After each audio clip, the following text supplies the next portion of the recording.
magic, you know. Could you believe it's not so? No, I couldn't believe it. I couldn't believe it. When I read about it, I couldn't believe it wasn't so. Well, It was in all the papers. I read about it. It was Jack Tinker in the Evening News. Was it Evening News? It said, high excitement, Barry and Angelos to return to the podcast forum. The podcast forum, yeah. That's it, yeah. Medium of podcast. The medium podcast. After a week off. Easily a week off. Easily. Well, we didn't record one last week, but we did record one the week before. So give us our dues, Barry. Give us the dues. Give us the dues. I wrote to Jack Tinker. Did you? Yeah, I said, dear Mr. Tinker. Okay. You are a prick.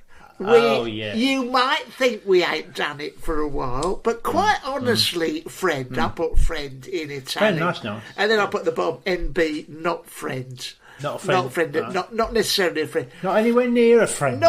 That's right, you've seen it down there, not anywhere near a friend. Dear Mr. Tinker, you, for your information, you prick, we have not done it for a while, but it's only been 2 weeks. So get off your hut. Where do you get off? Where do you get off? Yeah. I remember you writing it. Yes. What's he written? He's written back, yeah. Dear Mr. St. Michael, formal. That's the way I like That's all you'd expect from him. Yeah. I very much enjoy your podcast, and I was sorry that I offended you with any inference that you ain't done it for a while. Okay. However, there's always a but with Tinker. In there. However, always a but with Tinker. I have passed your details on to our new showbiz editor, Baz Bamick boy. Never written a nice word about me, Bamick boy. No. Well, read the review he wrote about you, Baz Bamick boy. Go on. No, I've got Baz Bamick boy's review. These critics, they're such... Right. Excuse the language, they're a bunch of twats. Yeah, right, this is from Baz Bamick boy, right, in the mail, right? Yeah, in the mail, yeah. I have listened to the Angelos and Barry podcast. Good start, fair enough. Yeah, right, okay, and I'm thinking to myself, that's good, you know. Yeah. All news is good news, or whatever. Publicity, Yeah. I've listened to the Angelos Try and telling Barry. that to Gary Glitter. Go on, yeah. Exception to every rule. Right, I've listened to the Angelos and Barry podcast, right? Yeah. What a load of old shit that is. Yeah. I don't think they even write that, right? It's just all made up, like, you know, stuff coming out their mouth and being recorded, and they put it out as a finished product. What a load of bollocks. I'm not even going to listen to it or go near it ever again, right? 1 star, okay? Bastard. Well, as I say, I was very happy with the review. It's nice to be in print, right? It was nice to be in print, yeah. That is treachery. Yeah. That's treachery. Because I know Bamick boy very well, right? Yeah. I used to go out with his mother, right? Oh, Barbara Bamick boy. Who? Barbara. Babs Bamick boy. Barbara Bamick boy, right? Yeah, that was a mouthful. Yeah. Right, I used to go with his mother. So we had a sort of like, you know, we had a relationship where I thought I could trust the geezer. Right. And he's into showbiz and theatre and theatrical gubbins. Right, and I says to him, you like culture, don't you, Baz? Yeah. He went, yes, I like culture very much. I write the reviews for the Mail. Yeah. I says, well, you want to have a listen to our podcast because that is high culture. It's high culture, right? It's high culture. And I said to him with the caveat, it's not for everyone, Baz, right? But someone like you with your theatrical brain and nous for showbiz should be able to get it. Yes. You should be able to get it, right? So he's listened to it, and I will add this caveat. Since the time I suggested him listening to it and the time of him listening to it, I dumped his mother. Right, so that could have had a bearing. It could have had a bearing, but I thought it would be more professional professional than to let personal gubbins get in the way of professional reviews. So I am disgusted with the fella. Well, it's funny. I'll leave it at that. It's funny you should say that, because I got in touch with Baz Bamage Boy at about the time, just after, and I said, please will you listen to our podcast? It is high culture. He wrote back, dear Barry, love some of your work on Steve Bright Show, love what you do. I will give it a listen, just like you. In the meantime, I killed his cat. I ran over his cat. And you let him know it was you, And I did. I left a note. And in fact, I left a little song. Left a little note for you, baby boy, you little scrow. I ran over your fucking cat, reversing out my drive. You went around, so I plopped it in the post. Well, it must have been about I wonder when it arrived. He got on his heels and he went off pissed off. Oh, Christ. And that's why he's giving us a fucking bad review. The cultural toff. So let me just get this story straight. I think you did tell me about this. I did, yeah. You come out your drive in your Austin. Yeah, we live over the road, don't we? Yeah, Baz, yeah. That's right. Yeah. And you run over his cat. It's easily done. There's a little shit shouldn't have been there. Of course not. Right, and he's wandered out in front of you. Yeah. And you've gone over it with the Austin Maxi. Yeah. And you've seen it on the floor, and and you're thinking quite rightly, I've got 5 minutes to get down the pension office. Yeah, right? that's it. I can't just. You just slung it in the back of the car and you posted it to him a couple of days later. No, I posted it through his letterbox. Oh, right. But I with a note on it. I've got to with the song on it, actually. Then I emailed the song as well. Just the lyrics, Just so he knows. But of course, in the meantime, if this is a podcast, he misses Tiddles, he won't give... He's got memories of you and his mum. He's got, the cat. I would say there has to be a certain professional distance, doesn't That's there? what I keep saying to Bamig Boy. I says to him, never mind about the fact that I went out with your 85-year-old mother. That was bad. Right? That when you went out with her, though, it wasn't the best revenge. Hello, it's Angelos here. At this point in the podcast, we said something incredibly libelous. So I'm just going to talk over it now here, in this little bit here, until I think it's gone away. So I think it should have gone away about now. Sorry about that. Bye-bye. If I was to tell you, she had me wrapped around her little finger. Oh, right? God, I remember. Yeah. Right. I didn't know what to say to her. All right. That was where the age gap came in. Right. Okay, yeah. She's 85. I mean, I know what to say to you, Barry, because I just do. Right. Yeah. But she's an 85-year-old woman. Yeah. All right. Okay. All right. She went like a train. She checked those boxes. Yeah. Right. He's going to give us a terrible review after this, isn't he? I wonder if we shouldn't talk about Bad Bammy Boy's mother. Her, was but it's not the only. It wasn't the only. She had the same name, Barbara. Yeah. Barbara Bobbygoods, wasn't it? Barbara Bobbygood. That's the mistake. And what happened was after I split up with Baz Bammy Boy's mother, right, I went next door. Barbara Bobbygood. Right, to Barbara Bobbygood, right? Yeah. Because she saw me crying in the street with my little suitcase. She says to me, what's happened to you? I says, well, Baz Bammy Boy's mother's kicked me out of the house. And I'm very unhappy. Right. And for a comedian, that's no good. You've got to keep it's no good. My self-esteem was knocked, right? Yeah. And she says, oh, I'm sorry to hear that. I says, no, well, it's bad. She says, well, why don't you come into my house and have a cup of tea? I says, oh, I don't know if I'm ready for another relationship. Yeah. And she goes, no, I just mean just come and have a cup of tea. You know? Sure. Right, I says, okay. So I go in there, plonk my little suitcase down. She makes me a cup of tea. We get chatting, about stuff that I could understand. Yeah. Like Tomorrow's World and the Krypton Factor and things like that, right? Yeah. And I thought, oh, well, there's some spark here. There's a connection. Right. So we get on with it and we become a couple, okay? But then again, the same thing goes on. Like 2 weeks later, she starts talking about like old stuff, you know, like things like grandfather clocks, things, and you know, like things like that, and China, and like places she used to go to holiday in Wales and stuff. And I'm thinking, I do not know none. I don't know what you're talking about. The age difference, it does make a difference. No, it just like the way they used to cook chips is going on, and I'm going, I don't give a shit, you know. Yeah. But like I like that upstairs downstairs on the telly. She said, I said I don't care. Yeah. You know. So after a while, the age got bigger. And when she can't get off that whalebone corset, you had to take that. Oh, Christ! Do you remember? I ended up cutting that off with a bandsaw. Yeah, that's... You know, it's that's right, yeah. So all that bodice. Oh, can you untie me? All the lace on the bodice and all that. Bloody Asians. Get that thing up. You hired it, didn't you, from Wicks? Oh, yeah. I saw it. Oh, it was terrible, wasn't it? Oh, Angelos, rip my clothes up. Well, hold on a minute. Put these goggles on. Ready, blind tape. Get me gloves on. Let me get me gloves on. That's right, yeah.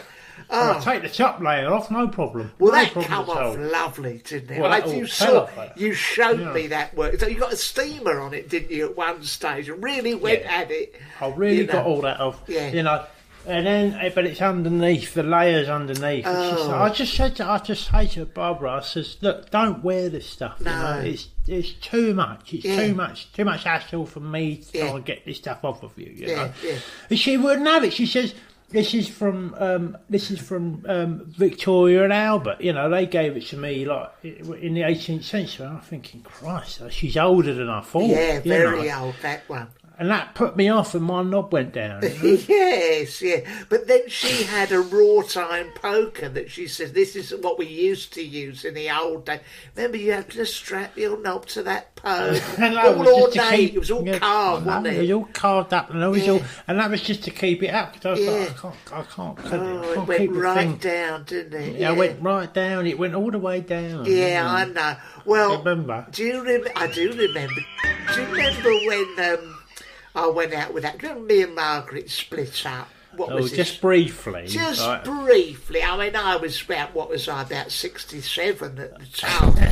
Yeah, a few years ago. And you know how these things go. I was at the Bowls Club and you were feeling very vulnerable. Oh, vulnerable. And Terry Chandler says to me, look, Barry, OK, you split up with Margaret. I've got lovely birds. And would you like to meet her? She's one of my neighbours, okay? Okay, yeah, all right. And you're open-minded? I'm open-minded. Also, I was lonely. I was like you. Yeah. Anyway, in walks this siren. Oh my God. She was so beautiful. I got chatting to her. At first, I thought, she's humouring me because I'm an old man, you know. She's talking about nice, the bowls and all that. And anyway, eventually she goes, you're a lot of fun, Barry. I thought, you're a silly old sod, you don't fancy. Oh, no, you're a lot of fun, Barry. Oh, I'm going, no, I'm too old for you. She goes, yeah. I fancy you, she goes. I'm like, bloody, I thought I've hit the jackpot. I thought I had hit the jackpot. Yeah, died and gone to heaven. Lovely long legs, beautiful body. Oh, lovely. How old was she? 22. 22. Now, I'm thinking I can't keep up with... Well, I tried everything to get in with her youth. We went out to the shop. Yeah. I bought some jeans, nice jeans. I bought some trainers, That's it, yeah. I bought, like a denim waistcoat that you see her wearing, like mud war or shawaddy. I remember you bought some teeth as well, didn't you? I bought some teeth, I'd done all that. Yeah. And I felt a right Charlie going out with her mates. I could hear them taking the piss out of me behind me back. Oh, yeah, fucking silly old twat, you're going out. She goes, no, leave him alone, leave him alone. Barry, you couldn't buy us a drink, could you? Yeah, of course, my darling. I was, let's get you a drink. And yeah, I'm getting all my pension out, you know. I've got to keep hold of this one, I'm like, you know. Yeah, so, would you get whatever it takes, whatever it takes. Would you get Sharon a drink? And yeah, what do you want, love? What was it, a half? A double vodka and tonic. Oh, okay. I'm shelling out my pension. There's no fool like an old fool, you know. So then, all right, we'd go down the snug, you know, the one bell we want for. So we're in the snug there. I'd arranged to meet her just as I'd come up the path, wearing all my modern gear, you know, a bit of a sequin thing with a dragon on the back I had. I'd come in. I'd go, all right, oh, you look lovely, Wendy. No, what was her name? Not Wendy, that's a very old name, isn't it?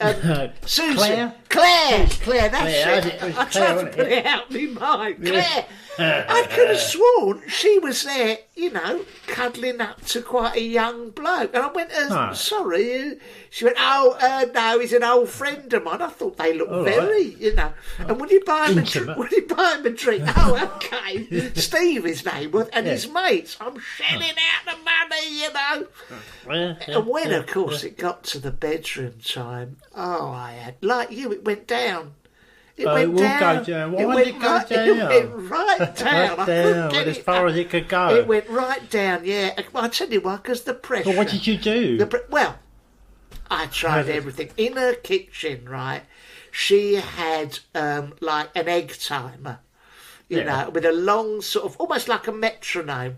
I pulled that off and I got some sellotape that she had and I wrapped it round my dinkle, you see. And she's like, oh, come on then, Barry, quickly, because I've got to go out later and meet my mates, and I'll get them to drop you home. Oh, okay. And we tried to do it, and it was a disaster. I said, you better just take me home. And she said, okay. No. And they dropped me off, her, Steve, all her mates.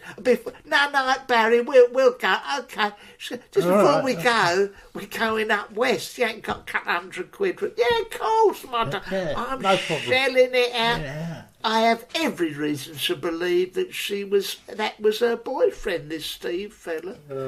So what happened? How did it end? Well, in the end, of course, Steve cut to me and he goes, do you fancy it? Do you want her, you see? And I said, well, I think she's probably a bit young. And he goes, if it's any consolation, my mum always fancied you, and I found I'd much preferred his mum. She was much more my age, much more, you know, decent. Lovely. You know. Now, lovely. I strongly suspected her mum couldn't get any sort of other fella, you know. Right, she had that face, didn't she? Do you remember that? I remember that face she had, yeah. It was Helen Scott. Unfortunate face, isn't it? Oh, and she was quite badly scarred, wasn't she? By the experience, And we had by the experience. Yeah, but... I was going to say a couple of the knife fights she'd been in. Oh, she was hard as nails, you know. I know, she was hard as nails. You know, she was an enforcer, wasn't she? She was. People didn't pay their rent. She'd come round and go, well, fucking who wants someone? I'd say, Wendy... What's her name? Helen. Helen. I don't know who Wendy is. She's got in my head, Wendy. That's you'll work it out. I said to Helen, you know, you're tough. You're tough as old boots, you know. Yeah. Don't need to show it all the time. Don't need to show it all the time. And, you know, we get into bed at night and she'd remove a string vest and that, and on her back it would say... She's like Rambo. Oh, Rambo, it was. All that cuts down her back. She had all that, yeah. And she had all scars and that, and she had, you know, her time in Nam on her back and all that. Yeah, I know. She was in Nam. But she was very, you know, she was a lovely, lovely lady, apart from the cock. She was great. Well, she was a mercenary, wasn't she? She was very much in them days. It can't be easy to go out with a mercenary. It can't be. I mean, it can't be easy to go out with a mercenary. What, keep disappearing? Where are you going? Well, this is it. Where are you going? I'm going. I've got to go to Kosovo. You know? Yeah, that's right. that's it. I said, but we got to do up the bowl stuff. Oh no, I've got to go. No, what are you doing out there? Oh, it's nothing. Just decorating. Decorating out there. Yeah. Well, how much are you getting paid for it? 25 grand. Yeah. All right, for 2 days decorating. And she'd say, "Oh, I'm packing." I went round to her house, saw her packing. She opened up the suitcase. She got there. I've got me Winceyette 90 there. Got me flannel, AK-47, bulletproof vest. Hold on. I said, Helen, what's that? She goes, well, I've got a Harold Robbins paperback. I'm going to read on the plane. I've got me 90. I bought some panache by Lonthoric there, you know, which is AK-47. Molotov cocktail. You know. I mean, she come back from this and scars all over her, bruises. She'd broken her arm one day, bullet holes. I said, she said, oh, just a bit of decorating. I thought, fucking hell. Yeah, well, I mean, my old lady was the same, you know, when I was going out with that, but she was a mercenary, and she would do the same for me. Like, I'll be out in town, and she says, you're not anywhere near the arms fair, are you, at Olympia? Yeah. I'm going to the arms fair. What are you talking about? She says, "What? There's a big arms bazaar going on, all guns being sold and bullets and stuff." I said, "You're not anywhere near there, are you?" Yeah. I'm going, "No, I'm not anywhere near." She said, "Well, you wouldn't mind popping over there for a moment, would you?" I'm going, "Well, what for?" She says, "I just need a few things because I'm going abroad, you know." Yeah. I'm going, "Well, where are you going?" She hasn't told me. No. She says, "I'm off to the Middle East, you know. I'm off to." You think, oh, nice, yeah, okay. I said, well, this is the first I've heard of it. She says, no, I said, well, are you going on holiday? And she went, no, it's a business trip, you know. I said, well, what are you doing over there? She says, yeah, I'm doing some decorating. Yeah, that's it. She's doing some decorating in Iraq. I says, well, what house? What? She says, shut up, just some painting, you know. Yeah. I went, all right, relax, you know. She said, anyway, if you're anywhere near the arms fair in Olympia, pop in. I says, I'm not anywhere near. Anyway, I said, well, what do you need? She says, I just need a few things for abroad, right? I need some mosquito repellent. I said, okay. I need some suntan lotion, you know. I need a pair of shorts, please. I need 3 hand grenades, right? And I need some new t-shirts, right? I said, whoa. Just go back a bit, please. She says, I need some malaria, right? Sometimes loads, a couple of t-shirts, some hand grenades. I says, well, wow. Yeah. Well, she says, what do you need them for? She says, well, look, I've got to get the wallpaper off the wall somehow in Iraq, right? Yeah. So hand grenades is what you use over there. It's just what you do. Yeah. I'm like, Christ almighty. Look, I had a very similar thing. Do you remember? I know you did. Anne Stewart, who I went out with. Anne Stewart, just after that, very similar thing. She'd be going, about getting on our house on fire, we was. Going out, eating, drinking, going to harvest, going to see the pictures. Suddenly she'd go, I'm going away this weekend, Barry. I'll be, all right, okay, well, I don't own you. It'd be nice exactly. Be nice we have separate lives. And she goes, just come and help me pack. And I'd open up a suitcase and she'd go, okay, you going with no one just to come with some of the girls, you know. I go, well, right, come on, the girls, some of the girls. She'd go, I say, what you take? She go, I've got my nice trouser suit I like to take with me. She said, just pass me that. It's my brush for my hair, or that peephole bra, a double-headed dildo. What did she say? Suntan lotion, my trouser suit. I said, so then she goes, I go, right, so could you just hand me my bikini? And I'll get that out of the water. And she'd go, I just popped that down there between my contact lens solution and that lube, and then them flavoured condoms. What's going on here? And I strongly suspect she was meeting a man. You know, I didn't like. What gave you that idea? Well, the suntan lotion. I come back. There was lube all over the back of her trouser suit. When she come to the airport, what did she say about that? She said, unfortunately, I sat in it. She sat in it. She got to the hotel in Torremolinos. She said she unpacked it. She didn't know it was in there. Well, I saw it in there. She shoves all the stuff on the bed. Before she knows it, she sat on the lube. It's gone right up her bottom. And this double-headed dong, that disappeared up there as well. There were love bites all over her from arsehole to breakfast. That could happen. I mean, that could happen. It could happen. It was a terrible mistake. I mean, it's like when she had the guy doing the windows. Remember she had her double glazing? Yeah. She goes, he slipped through the window, inadvertently wiped his penis on the loop on the way down, which was just sitting on her mantelpiece. That's easily done. He's bounced off the bed and she was just bending over sorting out her CD collection. And he's gone, voila. He's gone in. It's very hard though, isn't it? Because when they give those plausible explanations like that, you think, am I going mad? Yeah. I don't know what to believe. You know, it's very. You start to doubt yourself, question yourself. You know, because I don't. I mean, I had a very similar thing, you know, with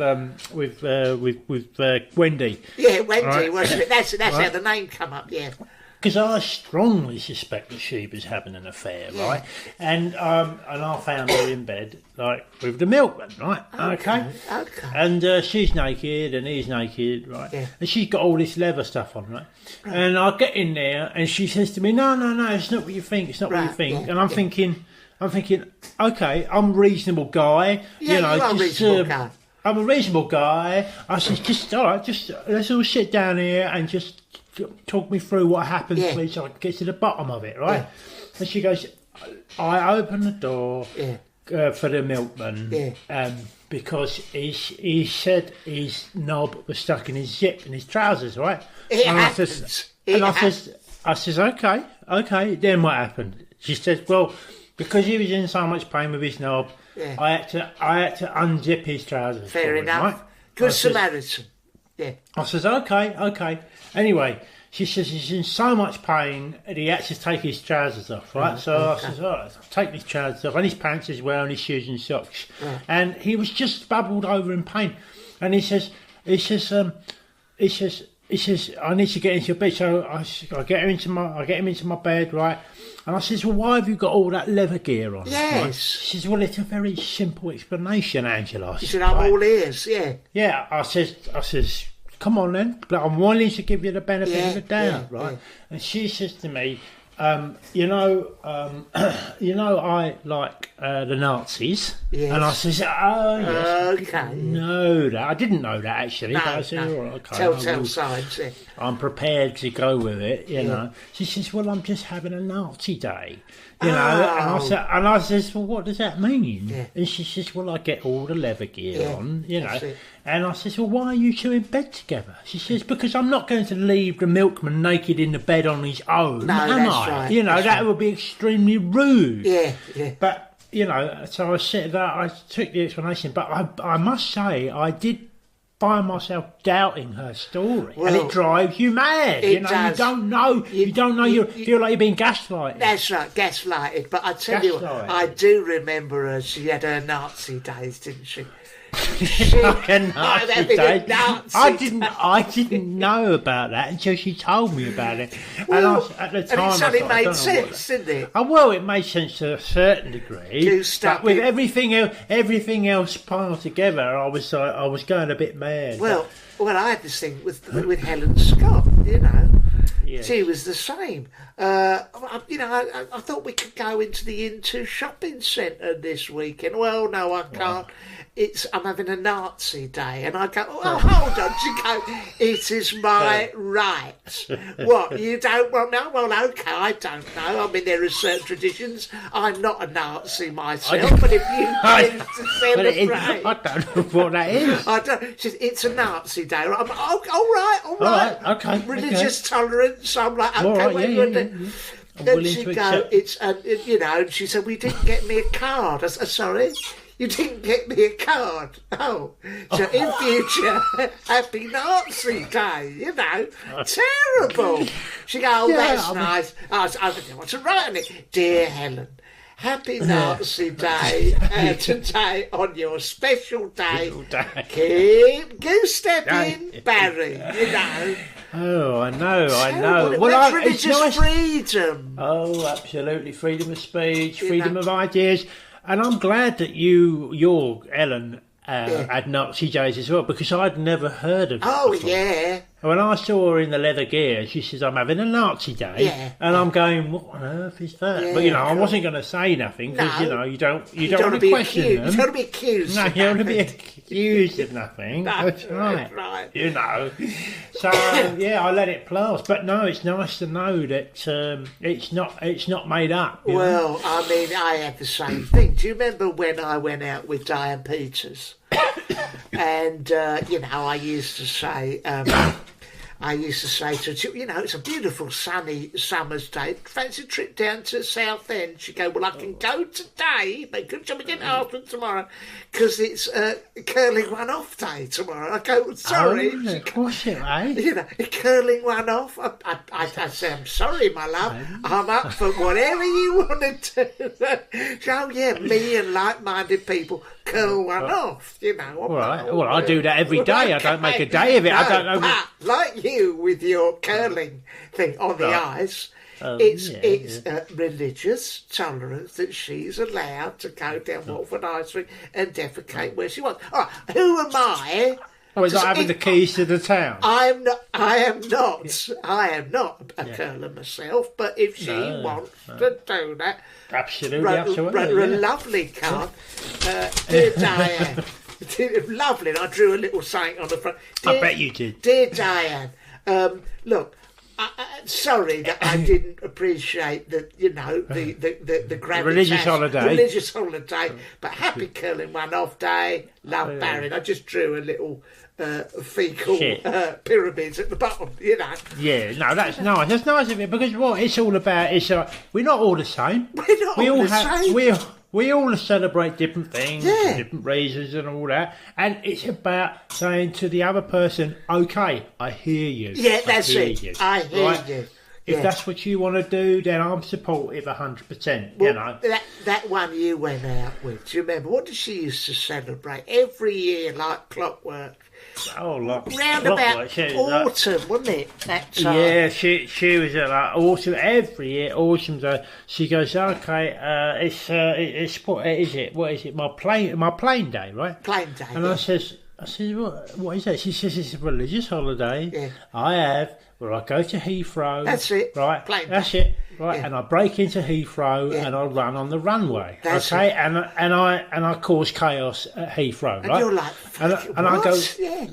I go, what is it? She says, that's my plane day, right? I go and break into Heathrow, I climb over the fence there, and I run across the runway until some security guard or someone like that drags me to the floor and carries me out. Yeah. I says, well, look, I don't think that's such a good idea. She's like, excuse me.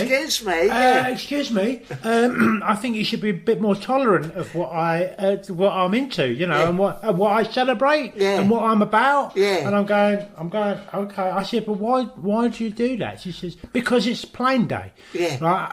I said, yeah, but doesn't explain what that's why what's the ceremony for? She goes, I don't know. Yeah. Like it's like better than going shopping, isn't it? Yeah. And I go, oh, so it's a hobby? Is it? She says, no, it's a religious day. Yeah. I'm like, okay. Okay. Yeah. So I've written her a letter, right? I've gone, dear what was her name? Wendy? Dear Wendy. I was so pleased to hear that you celebrate Plane Day, where you break into Heathrow and run across the runway until a security guard in a high-vis vest tackles you to the floor and you get carried out. I hope you enjoy this year's event and all the very best to you, Angelos. And I've drawn a plane on there and stuff like that. Yeah, that's right. And it's just about being tolerant, isn't it? It's tolerance. It's maybe not understanding, but it's just tolerance and going, all right, that's how you want to live. Okay, yeah, guys, if you want it, I respect that, I respect it, and I do respect it. Yeah. Well, I hope that's helped. I hope that's helped. Just be tolerant with each other. It should have helped. Don't forget, it will be Knobs Out Day, and that's on Thursday, isn't it? Yeah, no, that is something I do. Which also, incidentally, coincides with our night show. Which is on Thursday. It's Knobs Out Day on Thursday, and also 10:30 on Zoom. Then the night show. That is it. Super. You're gonna love it. You just have to come on Zoom. We'll send you the link. You look on the Twitter. You can put it on Patreon, Angelos. I do that. And join us. Okay, we'll be on there. If there's any knobbers out there who celebrate Knobs Out Day, that's up to you guys. We're not practicing knobbers ourselves, but we respect. But we are completely tolerant of those that do want to do that. Until Thursday, when we very much hope to see you, because it's going from street to street next show. Absolutely brilliant. We're going to say no night to you all. Okay. Bye-bye, guys. Bye.